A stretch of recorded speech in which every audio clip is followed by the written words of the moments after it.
What is up, everybody? It's Aslan, Hajivandi, and Michael Langston, more importantly, for a Warchant.com live recruiting chat. Thanks for being here. We certainly appreciate it. Really, really big weekend with the Garnet and Gold Spring Showcase going down on Saturday at 3 o'clock. Come hang out with us at Hotel Indigo from 1 to 3 o'clock beforehand. There will be a post-game show live here on YouTube as well with Gene Williams and Tom Lang. Doors open at the Hotel Indigo in College Town at 12:30. So come hang out. We'll all be there, talking it up, chopping it up, and all that kind of good stuff. Michael will be working, but the rest of us will be hanging out. I'll be there. I'll be there. Okay, cool. We appreciate you all being here. Subscribe to warchant.com. It's only $29.99 from now all the way up until September 1st. And it's the premium stuff, all the stuff, the good stuff, which you know about, most of the stuff we're about to talk about because Michael's posting it to the PRB constantly. What else should they do to show some love besides subscribing, Michael? We love when you hit the like button. That certainly helps us promote it all the time. And we want to keep promoting all these great features we're doing. So when you guys hit the like button, it helps us really generate and promote this stuff. So please, if you could, hit the like button. Also, we are expecting to have Sam Spiegelman from On3 joining us here, quarter past the hour, 6:15. I don't know, just talk about some stuff like weather, hunting unicorns. We'll try to, I don't want to step between him and Michael too much, but we're going to have to ask him some questions about what the heck's going on with Dustin Hill and how he knows all this. Well, not how he knows all this stuff, but just what he knows. So hang around for a while. Hit the thumbs up as well, as Michael said. We'd appreciate that. Michael, This is an important weekend. Maybe not a full-blown game. They're calling it a Garnet and Gold Spring Showcase. Right. But what kind of weekend are you expecting for Florida State when it comes to high-caliber, top-tier, blue-chip 2024 prospects? Yeah, I think there'll be some talented prospects on campus. Some guys I'll have in commit watch, that I'll put in my preview that I'll work on either today or in the next day or so, so we can get it out right before Saturday. But certainly, I'm expecting, this is mainly for, it's almost like a scrimmage for these prospects to see kind of what this team looks like. Obviously, you have fans there, so the atmosphere will be a little bit different. But I think a lot of this is just recruits getting chance to see him. I think there's probably a good chance they could, pull a few here and there as far as commits. There usually is coming out of this thing, whether it's public or that day or later where they set a date to do it. But certainly it's a significant weekend for FSU, to really sell their product and certainly make a big impression on a lot of recruits. And I think there's a lot of buzz around FSU. So I think the big thing is just kind of just continue to show what makes FSU special, unique, and kind of where the program's going. I think that's kind of been their message throughout this whole spring. So it is a significant event as far as the spring games. Not everything. It's not a game. It's not that, but it's also a chance to show what you look like in the spring, because this is finally the first chance I think everyone outside of recruits that go to practices, that everyone kind of gets to see the full thing in a scrimmage type mode. Charles Lester, could he be on commit watch? Wesley starts us off. Wes in the Villages. What's up, fellas? Michael, do we get any new commits this weekend, do you think? Yeah, I just covered that. I think there could be a few that they pull. They're usually always, there's almost always comes from even from this event, whether it's live, on that day, or just a week or so after it. There's usually some positive traction when it comes to that. So yeah, I think there'll be some guys. Charles Lester's not on the list yet to visit, so I'm still waiting for confirmation on him. He's a possibility to be over there at FSU, but I'm still waiting on several guys. If you go to the PRB, there's already been a list rolling since early this week. I posted it on Monday. A lot of guys. I think it's probably you're looking at around 30 to 40 kids that will be there, which is kind of what you want.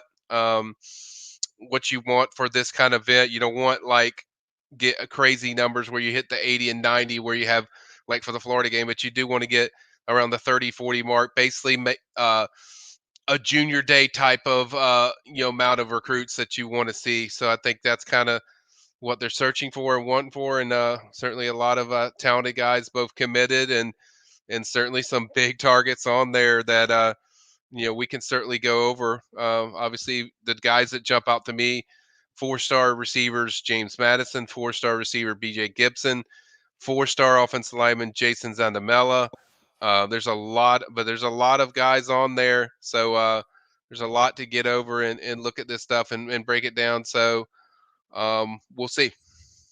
All right, let's start with Luke. I'm not as dialed into the recruiting office as you are, Michael, but he's visiting elsewhere here recently. What do we think about that? Yeah, he visited Penn State. Heard just a couple of his family members kind of like Penn State growing up. He visited there. Certainly, they made impression. He'll be back this weekend. I'm not that overly concerned with Luke. From people I talked to, the fact that he's coming back this weekend says a lot. I think we could hear something like, "Hey, I'm closing it down," because he's been very committed and dialed into FSU.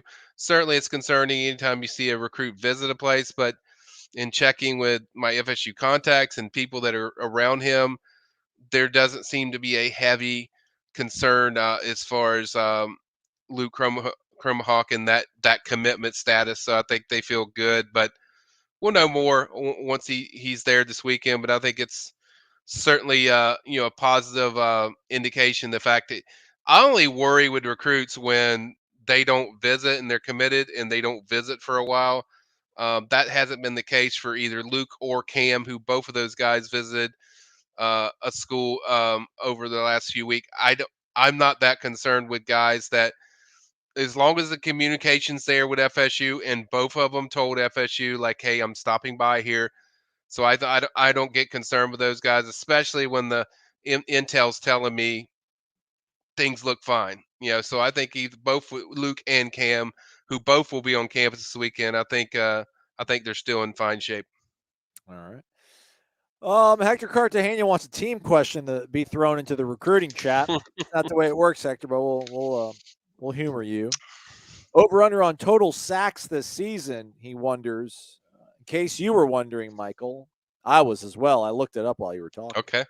They had 40 sacks last year. Okay. So I'll set the over under at 42 and a half. Would you take the over on that? I mean, think about Patrick Payne, one more year stronger.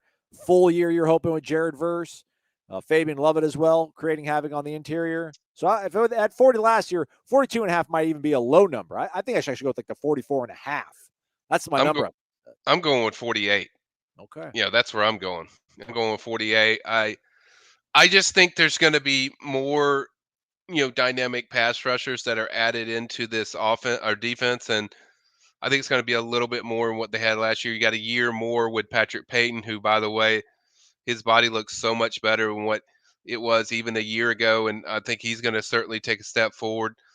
I think Brian Turner's one to watch that I think he could help on that defensive end position and defensive line. Gilbert Edmond, who they added. So, yeah, I'm going to go with 48. All right. Good, strong number. All right, Michael. So I feel like in years past, spring game has always been a big blowout deal. I mean, I feel like hit triple digits. I mean, you mentioned you don't want to be at that kind of number. I mean, how much of the 30 do you tell kids not to come, or do you just not push all that hard to get guys to come to a weekend like this? How do you keep a 30 to 40 number, and which is usually a pretty big weekend? It feels like for a lot of top programs that bring big time players onto campus. Well, I think that's why they brought so many kids throughout the spring that we highlighted is you get all these guys on campus, but you want to have personal time and civic time with them. If you have a spring game where you're having 60, 70 kids, you're not going to get that personal time that you covet. Plus, a lot of these kids are going to come in the summer. Some of them are already going to officially visit. So I think you don't want to keep it too much higher than 50. I think 50 is kind of the benchmark for me as far as how high you want to go, because you're going to be spending all day. And yeah, these guys are very detailed. I mean, for those that haven't followed or not a member of Warchant, and you don't see these visits are very detailed. Every detail and every minute is really broken down as far as what they're doing. The different activities they're doing, the stuff they go. And so I think you have to keep it to a level of 50 for a spring game, because these are guys that, I mean, we can blow it up and it's a blow up thing, but it's still not a real game. You're still it's still a scrimmage type thing. So I attribute it to more like a spicy junior day where you're giving more. You get to see football, but you're also doing all the visit stuff. So I think it's more of that. So you got to keep it in perspective. It's still a big event. It's still significant. It's still huge because you have fans in the crowd. You have excitement. There's going to be fans around the recruits, I'm sure, where they can they see all these guys. But I think overall, it's just about getting the guys that that your major targets, getting them on campus and kind of just highlighting your product. And I don't think you have to make it everything, but it is a significant event. All right, Michael, let's talk about wide receivers. You mentioned a pair at the top of the show that will be part of the visitors here. I guess it's first off, what do you think number-wise Florida State wants to bring in for 2024 when it comes to high school prospects? And who do you think are maybe two of the top guys on their board right now as we sit here and talk? Yeah, I think it's 2 to 4. They have 2 already. They have Tawaski Abrams and Camden Fryer, who's also going to be there for the spring game. If you saw the list, so they already have 2. So I think they want. I think they would like to add 2 more.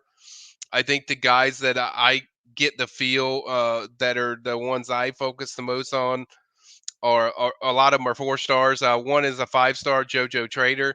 He visited in the spring. He really, you could tell, the visit he made that was really significant for him. Like JoJo's one to watch. I think BJ Gibson, who I covered earlier, he's visited FSU more than any school. It's not even. I mean, I don't think it's close. I mean, he's been there like 8 or 9 times, maybe 10. So he's been to FSU a lot. BJ obviously loves what the program is doing as far as passing the ball. He's also a baseball prospect, so he likes the tradition of what FSU offers. And then you also have 4-star James Madison, who I feel they lead for. I think they lead for both of these kids, to be honest. But I think even more so with James. I think James FSU sits in a great spot. He's from St. Thomas Aquinas, 4-star wide receiver. He's been to FSU several times as well. South Florida kid, so that's not easy getting over there. And the fact that he's been on campus so often, kind of speaks to the volume of just how valuable he is to the staff as far as how much they want him. And so those are some of just a couple of the guys. I think Lawai McCoy out of Miami Central is another one that visited in the spring, 4-star receiver. He's another one they're pretty high on, but that board is massive. I mean, I could go over a ton of these guys, but that's just some of them. Yeah, like I said, it's going to be difficult for them to narrow that thing down to like 2 more. If assuming those other 2 signed with FSU, that only leaves you with 2. So I think those are some of the guys that kind of highlight to me that I think they're very high on. I love it when a plan comes together. Talking about wide receivers, let's talk about a wide receiver from maybe a few recruiting classes ago. Let's go ahead and bring on our special guest. We appreciate it, Sam Spiegelman. If you're not familiar with his work, I mean, he's been tuned into recruiting for a long time, especially when it comes to things going on in the boot. That would be Louisiana, home of a one Dustin Hill. So we will bring Sam here onto the program. We appreciate the heck out of him joining us. Tough man to pin down. I'm poorly scheduling wise, though, so I'll blame it on myself here. Sam, thanks for coming and hanging out, man. We certainly appreciate it. How are you? Yeah, doing great, guys. Thanks for having me. Good. All right, Sam. So I guess my first question, and I mean, let's start with, did you expect the sort of reaction you got on social media, the impressions, when you posted what seemed maybe to you just an innocuous news update on a recruit out of New Orleans when you posted in December about Dustin Hill and him still planning on enrolling in May here at Florida State? Yeah, no, I wasn't expecting that at all. I mean, to be honest, when I received the news about Destin, I wasn't even in search of news about Destin. As you guys know, it's been a kind of a wild saga, both publicly and privately. So when I got the news, that was exciting. For the kid and potentially his future, and then to see the reaction. I mean, if you need just sheer enjoyment, everything I do on social media is so muted because you guys know it's so consuming. So to look at it a few days later, what a thrill. What a true thrill.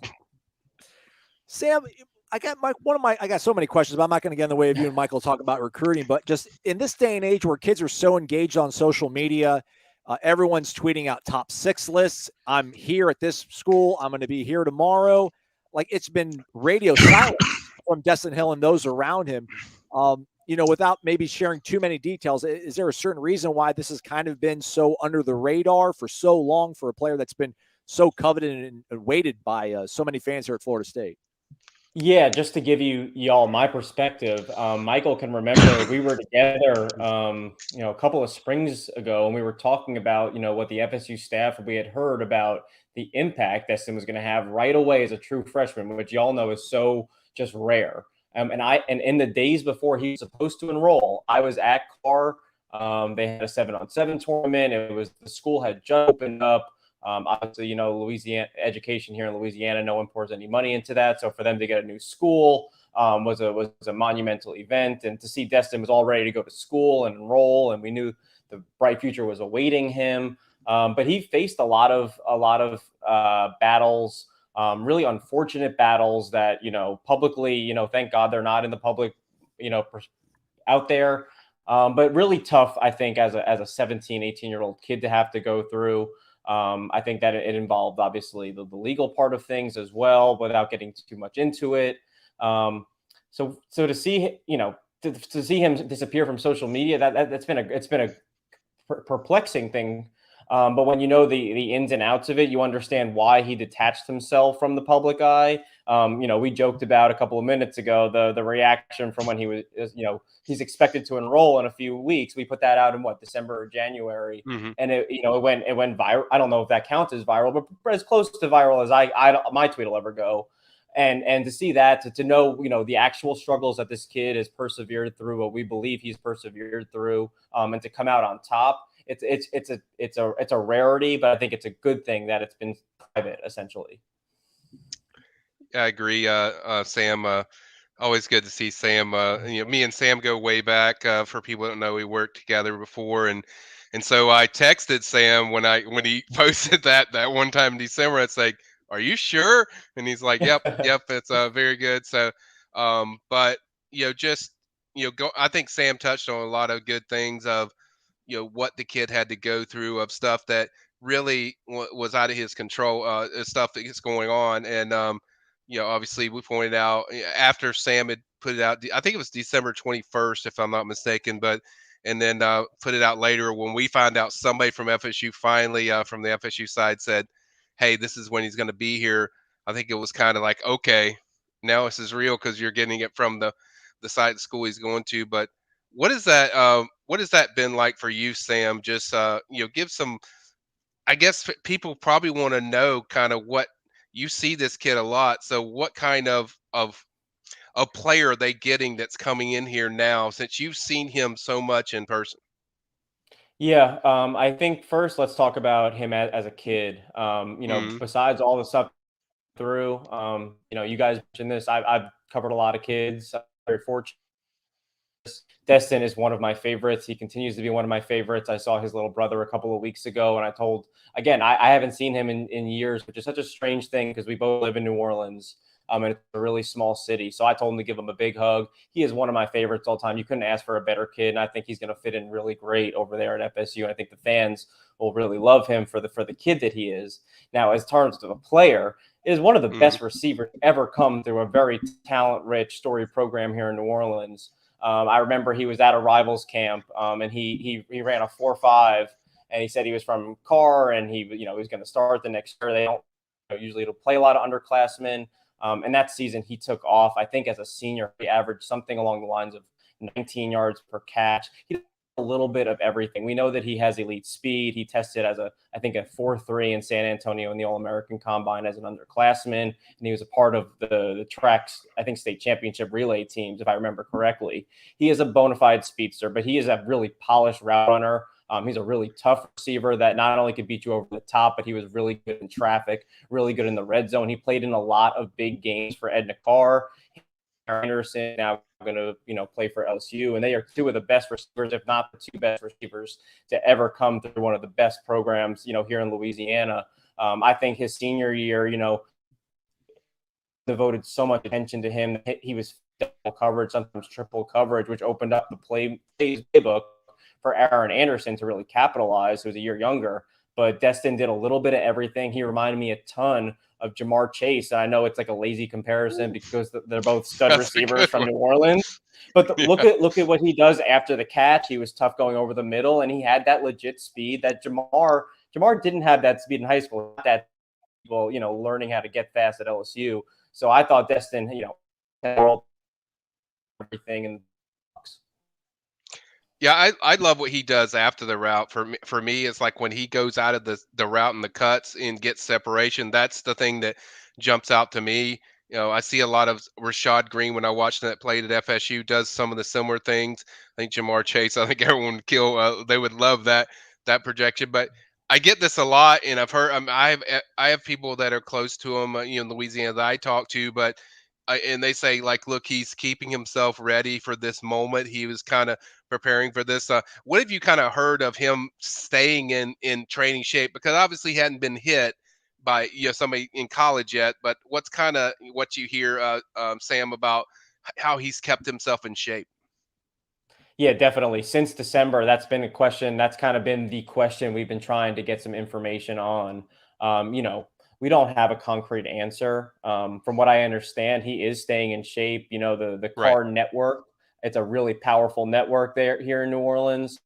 So I believe he's stayed, he's stayed away from the public eye. He hasn't been in any of these training facilities here in New Orleans where you might see, guys Right. like Devontae Smith or current college players train at. He's stayed away from that. I believe he's working out, with his high school coaches, staying, under their eye. And from what I understand, he looks good. I mean, that you are 100% right. He has not been playing anybody for the last 2 years. Right. But from what I understand, running on air, running routes, he is still explosive. Right. He is still running his routes, as you would expect, maybe a senior in high school would be, just 2 years older. It was funny, Sam, because people were asking me throughout the process when all this was happening, like, is he a real person? Like, yeah, I've interviewed him twice in person, and he's a really good kid. Like, you interview him in person, he's phenomenal. I mean, he's very engaging in everything he does. I mean, he's very easygoing, and certainly a lot of the people around him love him. Everything I've got from Edikar is like, this guy is very popular in the and stuff. But I guess my question for you is, like, what was the reaction that you were getting either from your Twitter or your text messages when you revealed that news in December? Well, I'll tell you this. Probably the strangest situation was I spend Christmas in Tampa, right, which is obviously Mhm. not too far away from the Florida State fan base. Yep. And my brother-in-law is a huge Florida State fan. And we're coming in for Christmas Eve, and I don't even know if I sat down, and I was getting questioning, my sources, and I'm like, Mhm. I feel pretty good about my sources. Like I wouldn't have put it public if I didn't, believe it. The information about Destin does not come, too frequently. And from the source, Yep. I was like, yeah, I feel good about it. But to be questioned by my brother-in-law, it kind of shows the obscurity. Yeah. Listen, it's just Maryland journalism school. I get it. It's not, it's not up there with the Missouris of the world. But I was, Right. But no, I think it's a really tough situation. I think that for the fan, I think when the fan base, when this story fully comes out, it'll be easier for the Florida Yeah. State fan base to comprehend. It's not for me to tell anybody. It's not for the media to report. It's such a delicate story. I think that eventually will come out. Florida State has done a really good job of keeping this under wraps, as y'all know better than I do. Mhm. But Yep. even me, I have a lot of connections on that Florida State staff. You understand they have a lot of Louisiana ties, and I think there are Mhm. members of the staff that don't even understand some of the details of this story because it is so convoluted and there's a lot of different aspects of it. And if any of got loose, it'd be really hard to kind of juggle. But I think the good thing is that I think we've kind of cleared it up. From what I understand, that there is kind of a light at the end of the tunnel. And from what I understand, 2 years of high school, I think for Des, this is a big adversity that he's been through. If they were ready for him to make an impact 2 years ago, look where Florida State is now. He might just be a nice little piece that they add in, and that sounds really good for Florida State and Mike Bell. Yeah, when I was on my FSU contact, they said I was like, I would ask them consistently, like, "Are y'all still active?" He's like, "Yeah, you got to remember, we got Ryan Perlew too. When it took a while to get Ryan Perlew in there, so they understand what the situation was." But I guess my last thing for you, Sam, is obviously you're in the boot. They're doing really well in the state of Louisiana. We know David Johnson and now Patrick Surtain. That both of those guys have really good ties. I think the most recent guy that they really made a jump for was Wardell Mack. I guess talk about just what they've done in the boot area and just the way recruits view FSU in this program now that they look much different on the field. Yeah, well, honestly, let's use Destin as a launching point. You know, Mike, a couple Yeah. of years ago, we were wondering if they were able to kind of fortify a pipe in Louisiana.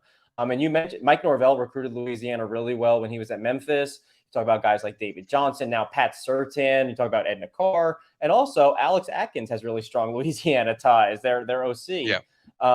Wardell Mack, I think Florida State made a huge jump with him, and credit Pat Surtain for that. David Johnson is going to get everyone's foot in the door for Florida State's perspective. It's a matter of taking them to the same level as can they compete with an LSU, can they compete with an Alabama, can they compete with a Texas? That's, and Florida State, unlike a lot of schools, is actually closer to home for a lot of these kids in Louisiana. I think they take a major step up with not only the kids like Hubert Caliste, Florida State leading on the RPM. Guys like Byron Turner that have just been gems that have slipped under the radar.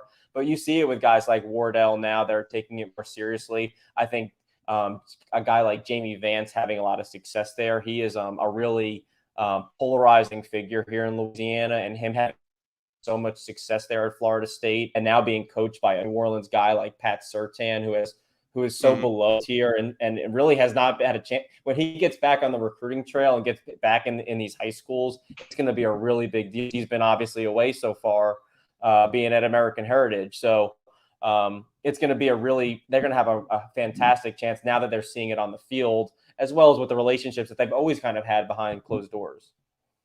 Did you hear anything like when they beat LSU last year in that first game? Did you hear from boot kids of talk about FSU? What was kind of, I guess, I think FSU fans would like to hear their reactions, kind of what that game meant to them as a recruit when you see FSU beat a team like LSU.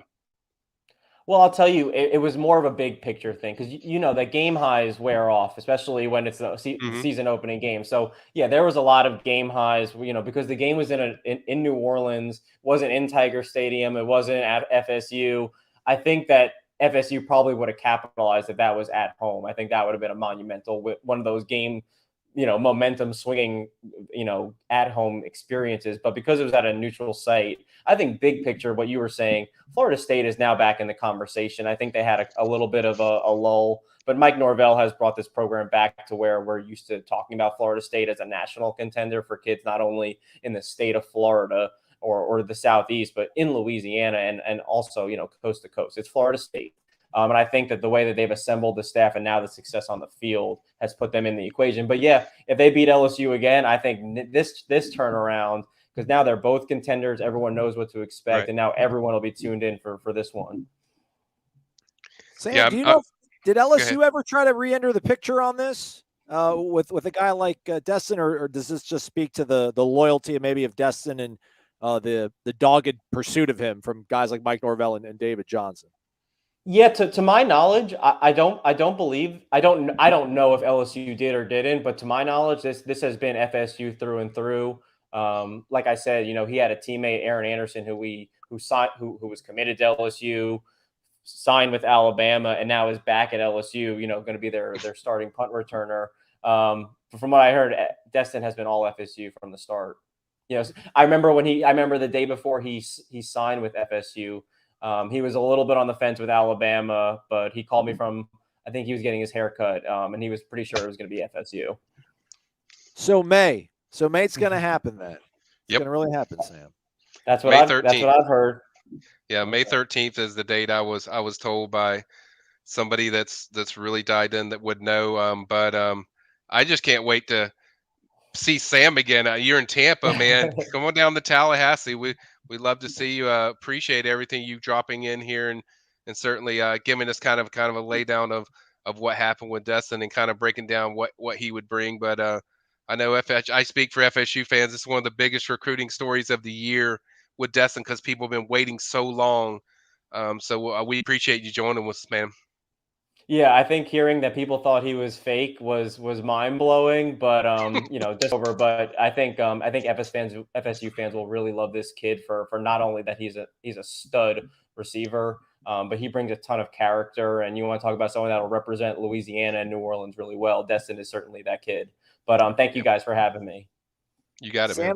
Sam Spiegelman of On3. Follow him, Sam Speaks, Yes. on the Twitter machine. We appreciate him joining us here. Yeah, he's one. Yeah, he's one of the best. I've known Sam for a while. We've worked a lot of camps together, and when it comes to connections, I mean, the guy is really well connected in that boot area, but not just there in the South, in Alabama and Mississippi. Sam's one of the best. So if you haven't followed him, definitely follow. He's a great follow. He has a lot of good stuff, along with Chad Simmons and all the group they have. So definitely, it was intriguing to hear some of these stories that about kind of that recruitment and about the kid. I think a lot of people didn't know a lot about the kid, and I think Sam kind of revealed some stuff that people maybe didn't know. Yeah. All right, let's get back to it here on the Warchant.com live recruiting show. Shout out to Greg Turner, driving all the way from Palm Beach County for the spring weekend. So right on. Hopefully we'll see at the corner pocket. We'll be there all weekend long. Robert's asking about Miami recruiting. Was there a snafu down in Coral Gables? I haven't heard bits. He has heard some bits, but not a full narrative. What's going on in Coral Gables, Michael?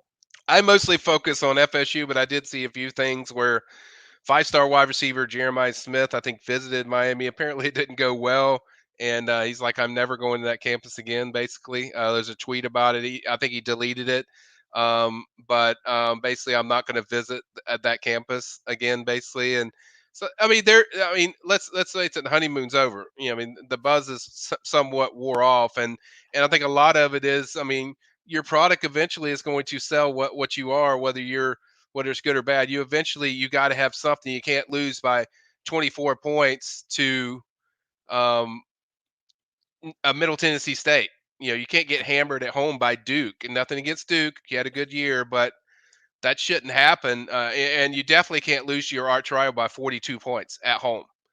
So I think kids are taking notice of what they're doing, and I think the big thing is I think they're going to get some kids. It's still there. The buzz is still there. They'll get some talented kids, but certainly Miami's in a prove it year, and they're going to have to show it.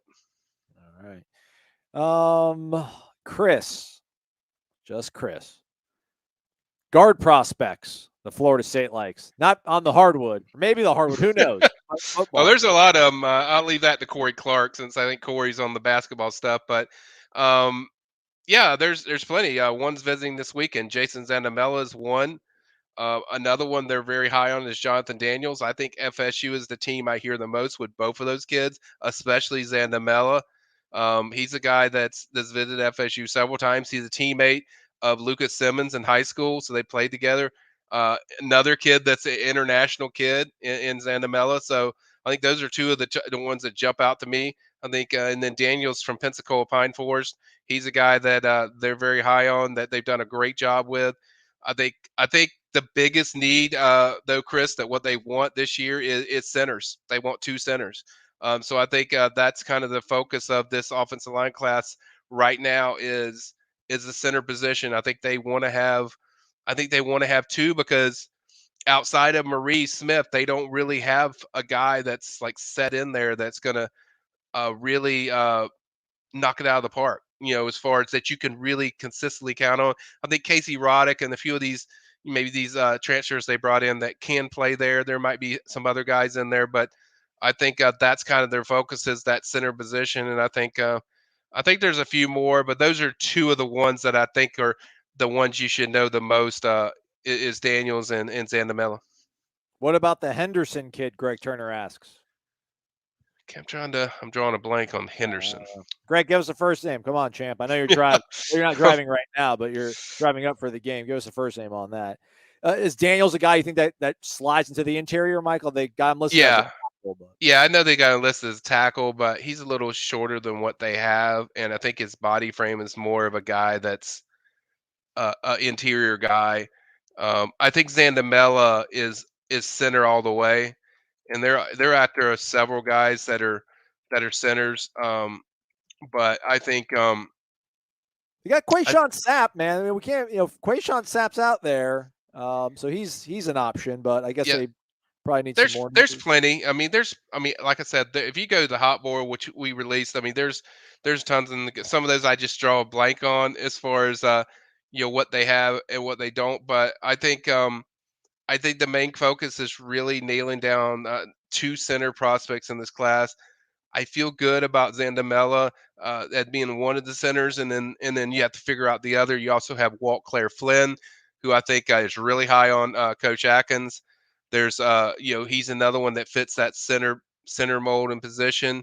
So there's a ton of guys. Ty Hilton, he's visiting as well this weekend. He's a guy I've heard the staff really, really likes, even though he's raised a 3-star. I don't think they view him in that way. So there's a lot of guys that FSU feels good that as far as being in this program. And if there's one position they don't have to worry too much about, it's offensive line recruiting. I mean, they do really well there. I think they won a couple of tackles, but I don't think it's as big of a deal as other places.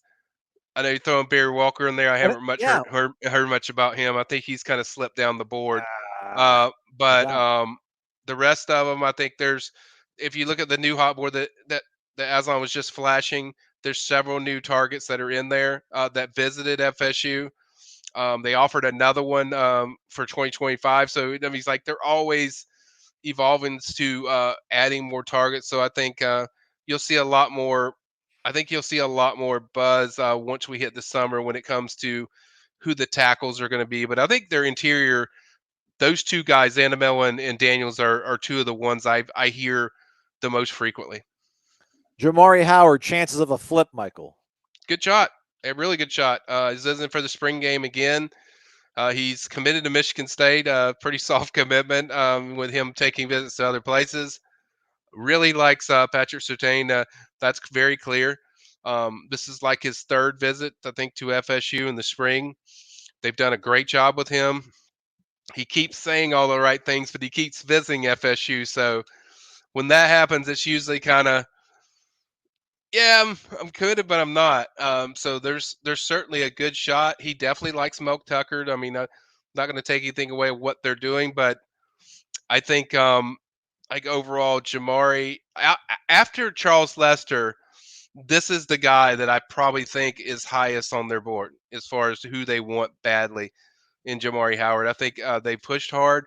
They have not hidden the fact that they want him in this class, and I think they would want to get him in if they could from this spring game. But we'll see what happens from that visit. But certainly Howard is a very real possibility. Let's keep flipping, folk. What about Landon Thomas? Flip.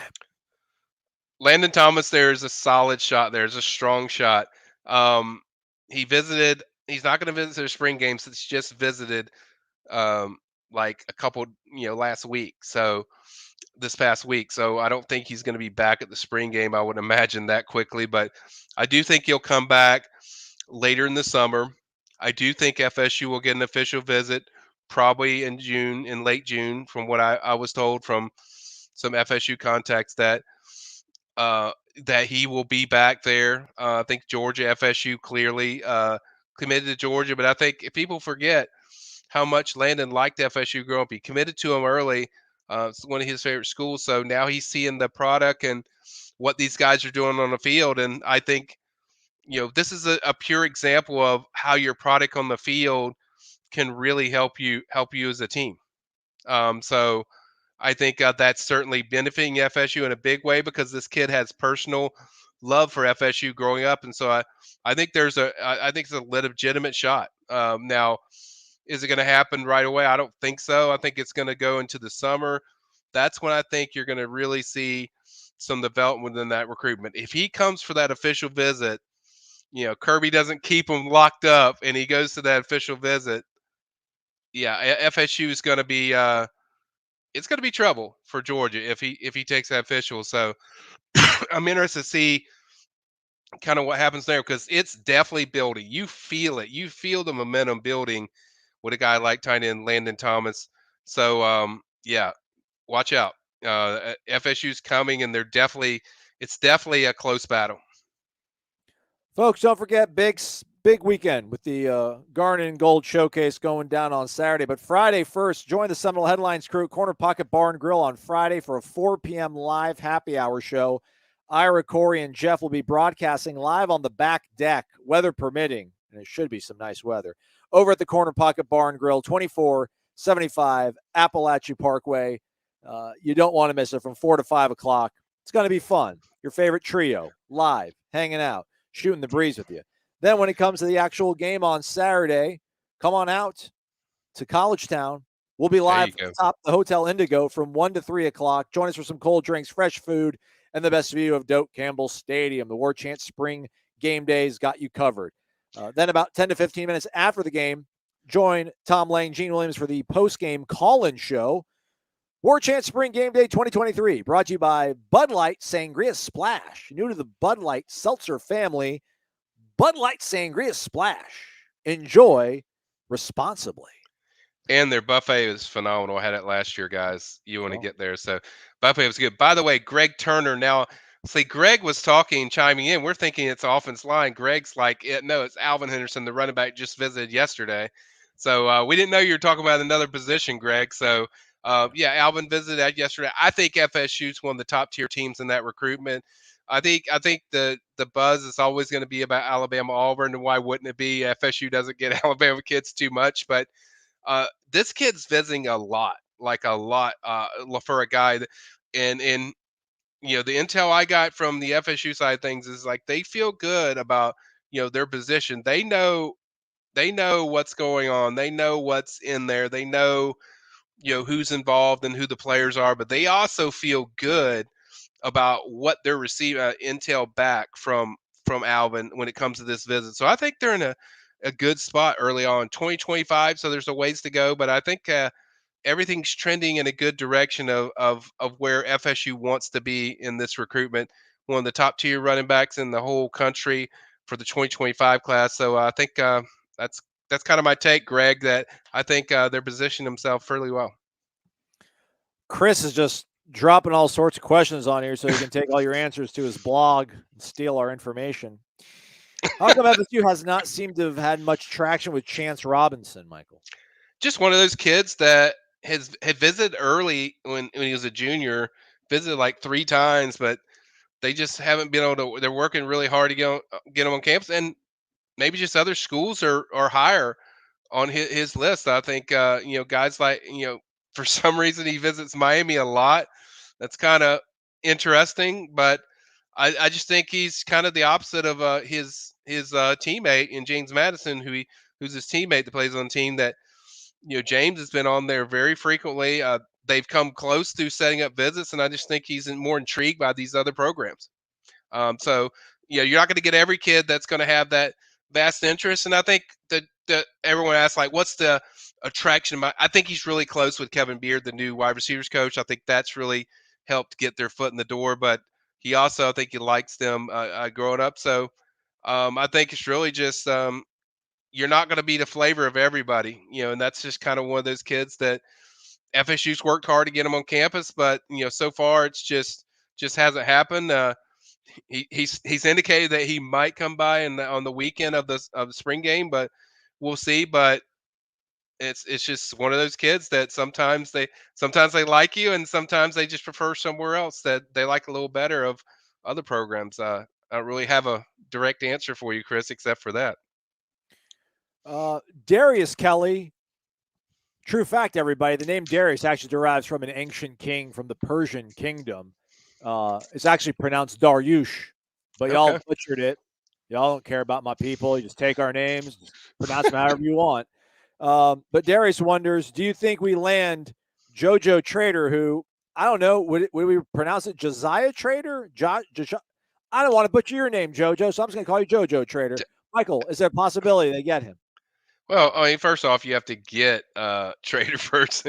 Darius sounded like it was like an automatic thing. It's like it's going to happen. But I despite that percentage, I'm hearing some good positive things with FSU regarding Trader's recruitment. I mentioned that earlier.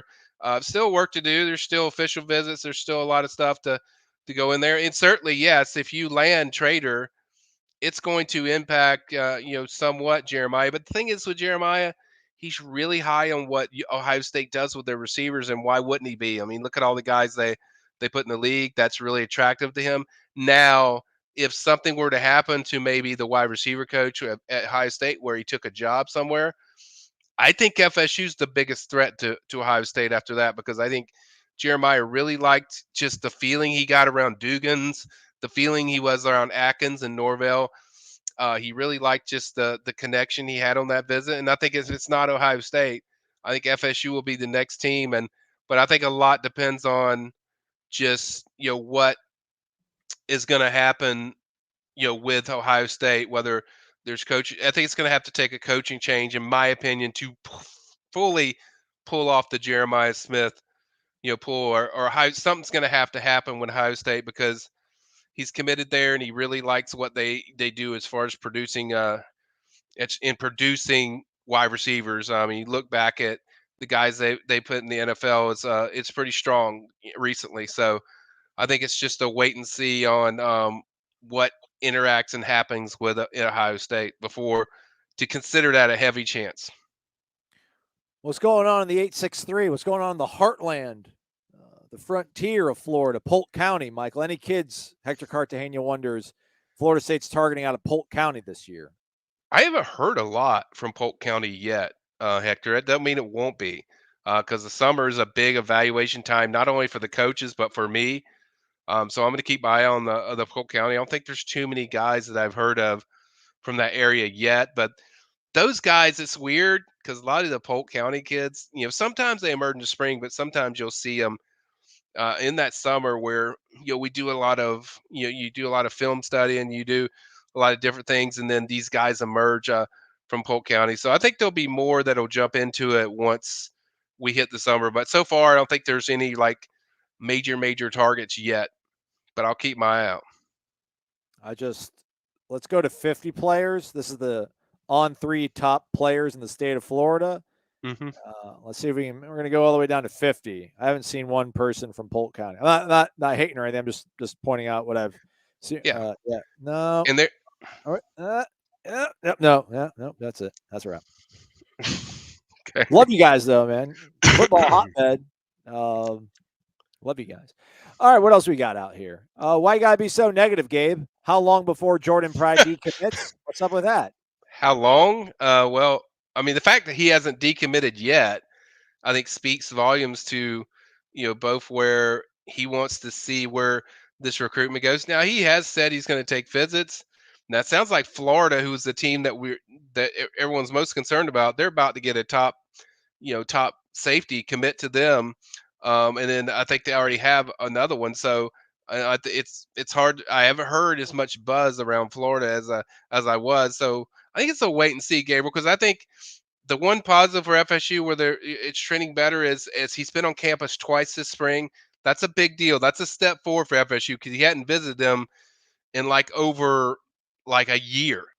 So there was obviously concerns about that, but he's still staying really good contact. I think he likes Patrick Surtain a lot, or everything I've got. So I think that's helping, but I think he's also going to go through the process to get to know him more, because it takes a while to build relationships and kind of see what FSU does during the season, and then go from there. But I don't think he's in a hurry to just decommit from FSU. The fact that he hasn't done it yet, and we've heard this has been going on for a year, so he still hasn't done it. So there's a reason why he hasn't done it. I think a lot of that plays into making sure of the decision, and I don't think somebody's just totally caught his eye hey, I have to be there over a school like FSU. So I think it's certainly still in play. I guess this could be taken two ways. Garrett wonders, are there any international prospects on FSU's radar? So maybe he means abroad, or maybe he means Clearwater Academy International. I don't know. The main one I know, Garrett, is Zandamela. That's the main one so far. I haven't heard too many other international guys. I'm sure there is. I'm sure there's others, but as far as a major, for sure target, I think Jason's been the main one for them at this current time. But there's certainly guys they're involved with that they've offered that fit that international thing. But I like to keep things on the for sure major targets they're pushing hard for. And right now that's Sandomel. But otherwise, there's no like prospects from Germany or No, Venezuela or not like, yet, not yet, okay. not yet. All right, we'll see.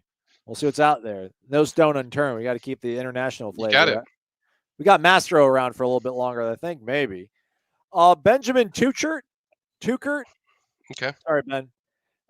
It took some time for the FSU staff to get settled in the state of Florida's recruiting. How would you rank them compared to other schools with Florida players and their ability to pull them in? Yeah, it was tough, Benjamin, when they first started because the difference is, Florida and Miami don't have to go out there and show a lot of product because they have ties to these kids. A lot of these kids they have previous relationships with, so they know them really well. So it was really a lot tougher where FSU had to do it the hard way and win. And so once they started winning, and then the relationship started, just developing because it usually takes 1 or 2 years to even get yourself in there and develop relationships. So I'd rank them right up there at the top. I think they do the best as far as relationships and trust. As far as the product on the field, I think they're number one for my ranking when you do that. But there's still some kids that that have ties to either Florida or Miami. I think Florida's doing pretty well as far as getting some of those kids in state. So certainly they have ties there with a lot of these kids. So some of them are FSU and some of them are Florida and some of them, a few of them are Miami. I think it just depends on the kid. I mean, really, you can't just rank them overall over everybody. But from what I hear from a relationship standpoint and the feedback I get from families and recruits, it's been FSU that's the one that's unique. So I think a lot of it just depends on what prospect you're talking about because it's very broad. I mean, a lot of these Florida kids don't even stay at home; they go other places and leave. So it really just depends on the prospect. For me, you can't really compare or rank them how well they do. I would say when they first started, yeah, they would be a third for me, behind everybody, and then I think now they've moved into the 1 or 2 spot, just on what their product is, what the way people trust this program now, and how they feel about Norvell. It's really it's a different it's a different vibe than certainly 2 years ago. And they've done a really good job of ingratiating themselves to the high school coaching community. They've been at all these clinics, Mm-hmm. doling Yeah, out free information and absolutely. plays. This is what we ran on Miami to score 40 whatever points it was. Things like that. Our guy Yeah. Elgin, I think he left. We had a Miami fan in here, very upset about Jeremiah Smith. Sorry, man. Elgin, yeah. There's Elgin. Williams in Miami is a lock. That's a crock, I think, actually, more so. All right, a couple of more questions here. Let's go to Pensacola Packbuster. Are there any new names you think that have recently come on the radar for the staff, caught their attention, Michael? Well, I mean, there's several 2025 guys. There's a few. I mean, man, to go over that Pensacola, I'd have to go over. I mean, we're talking about a whole month of April and March and April of guys visiting. So there are new targets, but my best way to answer that is I put all those new ones. If you go to my hot boards, which all of them are up, Irish Chaffel put all of them up. You go to the PRB, it's got a list of every position. There's some new guys in there, and you'll notice the new ones that aren't, your regular guys. But I think there's some of certainly, the Brandon Baker kid who visited yesterday, #1 offensive tackle in the country. Our Matt Lassier is out there today, catching up with the second day of how things went. Although I do think he'll stay in the West Coast. I think that's certainly a new target. There's several guys that are, top new names that I've covered on the list. I think That's Aslan, nuts, man. They got a guy from Modern Day on campus. They had a kid from yeah, Washington, D.C. Worldwide, man. Prestige worldwide. We're back. yeah, they're getting a lot of prospects on campus without question. But I just don't want to tell you something, Pensacola Packbuster, and then I'm leaving somebody out. So that way, if you go to the hot board, I think it covers everything in there. I'm not screwing up and leaving a name out, so I don't have a mom calling me up. It's like, why did you mention my baby? So I don't want to screw that up. So if you go in there, there's a lot of certainly new names that are talented kids. that I cover in there, and just I give a breakdown on every single one of them, guys. There's not a prospect on there in the hot board, whether it's a featured guy or whether it's a guy that to watch. I cover every one of them in there, and it's very detailed. So that should answer all your questions, I think, in there. Mark Herring asking about if we have any information about a meet and greet with players before the spring game. I think the collective, I think the Battle's End is doing something. So if you check out their social media or their site, might have some more information on that. And then they have, and I was going to say, after the game, I mean, at Moore, they usually, when they're coming out, they greet some fans there too. Now, there's not an official greeting, but just something I notice every year. But I'm sure Battle's End has something planned, as Aslan just alluded to. Keyston, is it Keyston or Keyston? Let me know, man. He's back. How do you think Luke Kromenhoek fits in the current quarterback room, Michael? Yeah, so it's so new to. I always want to say Kromenhoek, but it's like Luke goes a correction of his name, but Kromenhoek. But we're gonna call him Birdman. What's he call him Birdman? Because he said his name is Crow-Man Hawk. There you go. Birdman. So Johnny Wilson will be gone. He'll be here. He'll be the Birdman. Yeah, I mean, I think he fits really well. It's a great fit as far as what he does. He's mobile. He's got probably the strongest arm. I mean, if he was in that room right now, I think he would have the strongest arm out of that group. And that's saying a lot because Tate's got a strong arm. I think Brock Glenn, who is tearing it up this spring, from what I hear, he has a great arm. I think Luke kind of fits that mold. I think the differences as far as just the way he manipulates in the pocket is a little bit more defined than some of those guys coming out of high school. It doesn't mean he's going to be better. Just means I see a lot of stuff where the way he sees the field is really really elite in my book. So I think he fits really well. I think he fits everything that you look at all these guys that Norvell's recruited. He fits that in motion as far as what he's looking for, just the way he is. He was on our chat, the last one of our last recruiting chats, and I think people got to know him. Very humble kid. Doesn't just his team. He accepts when hey, I need to pick it up and do better. When they got murdered by Christopher Columbus High School over there in Miami, he was very humble about, hey, I need to improve on this area. So I think he fits everything, your mindset that you're looking for in that locker room and on the field as far as skill set. I don't want to diss anybody, but I think from a skill set point out of high school, I think he brings more than any quarterback on that roster. Just because I just think he does a little bit of everything. KJ Bolden, will he be here this weekend, Michael? Not that I'm aware of. He is not on our list yet. Obviously, I'm waiting on several texts for a lot of these recruits. So I still got more to add, guys. It's only Wednesday, so I'm expecting more. And we usually get a big rush between Wednesday. If there's an event Saturday, we usually get a big rush between Thursday and Friday. So I'll have a lot more on there. But the list of what you see on the PRB is what I have to this hour. We update that to the second. I mean, the second I get something confirmation, I add the prospect. There's a lot of certainly talented guys. I think there's going to be more. I mean, right now, I would say you probably have around, 20 or so. It's probably going to balloon to like 30 or 40, maybe a little higher than that. So certainly we're going to keep adding. We're going to keep adding guys and go from there. But you guys can keep asking me, but what's on there is what I have. So. Is that true that you update at 3:30 in the morning? That's correct. My goodness. Let's get out of here. Matt got on me, and Matt was like, man, you did that yet? I was like, sometimes, man, when it's that late, that's the best time to work.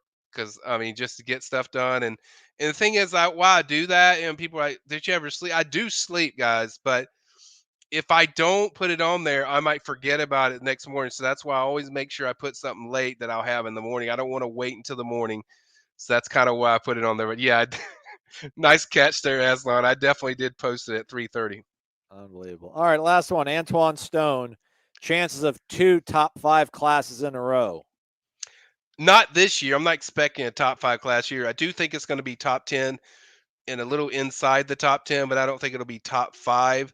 to that level, but I do think it'll be very good. I think it'll be top 10. I think there's going to be enough guys in there that will be top 10.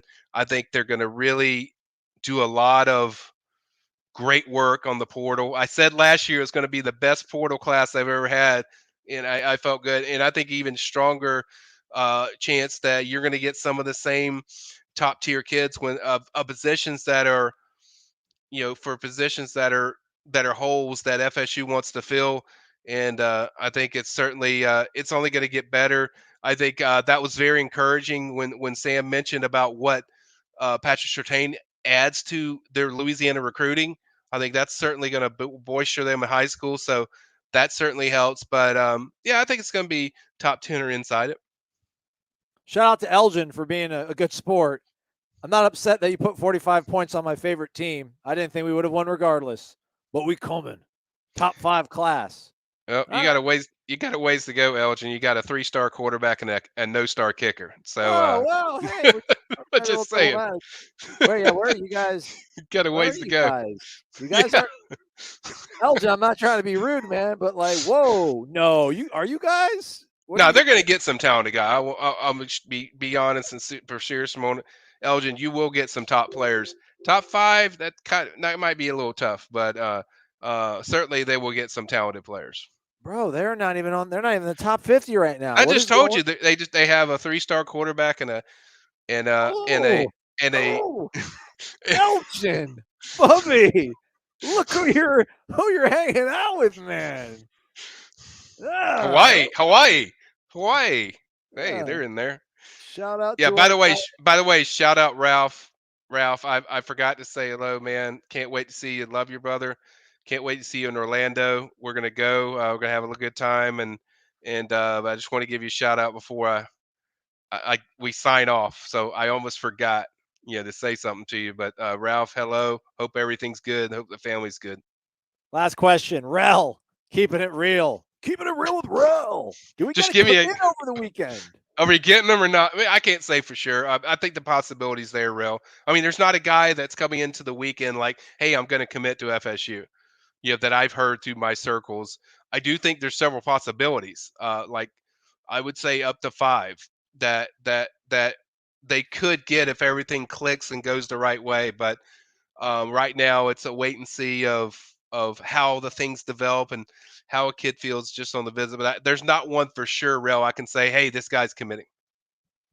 Michael just gave you the lowdown on the receiver board, what it looks like, who they're after when it comes to offensive line, the latest on Alvin Henderson, whether or not KJ Bolden might show up and how much he's paying attention to that.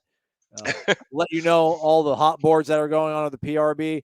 And we had Sam Spiegelman for 15 minutes. So go to like the 15-minute mark of this video. You can scrub all the way back. Sam Spiegelman, well-heeled reporter when it comes to what's going on in the boot. No pun intended, boot heel. Letting you know what he thinks about Dustin Hill. So we did all that for you folks for an hour.